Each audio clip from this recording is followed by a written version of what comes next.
After much extensive research, and because absolutely no one asked, I'm going to try and guess drinks teachers would order on a night out based on the subject they teach/lead. We're going to kick off with EYFS. Few espresso martinis. Need I say more? You're already dealing with 34-year-old drunk sort of toddlers anyway. You need as much caffeine as you can get.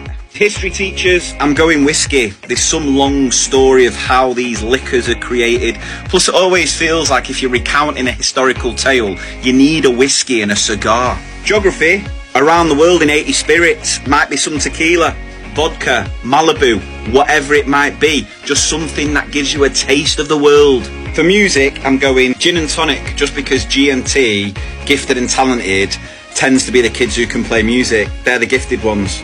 PE, yeah, you've guessed it. Pints of lager, pints of cider. You're either still playing in a sports team at the weekend, or you did at uni, so you are used to downing these during initiation, boat races, the lot. Okay, now for middle leaders, Prosecco. You're not quite at the heights of the senior leadership team with a bit of champers, but this will certainly take the edge off with all the extra workload you've got to do by being the middleman in between SLT and the staff. And now for my fellow computing teachers, us geeks know how to party with our Alco Pops, and if we're having a heavy one, might even have a shandy. Now for those science teachers, just cocktails in it, random concoctions of different spirits. I mean, can you imagine if you took a science teacher to the Alchemist bar? They'd lose their mind. I mean, there's steam coming out of that one. Actually, it's dry ice.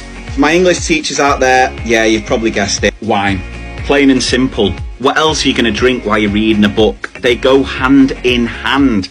That's also what MFL teachers are drinking as well, aren't they? If they teach French, it's wine, Spanish, bit of sangria. And finally, for our math teachers, straight up shots. They've done the math. They know that's going to get them the drunkest, the quickest, and the percentages on these bad boys. It's a no-brainer. There's an equation they can solve. The only downside is it's probably going to leave them to find the X, or at least text them.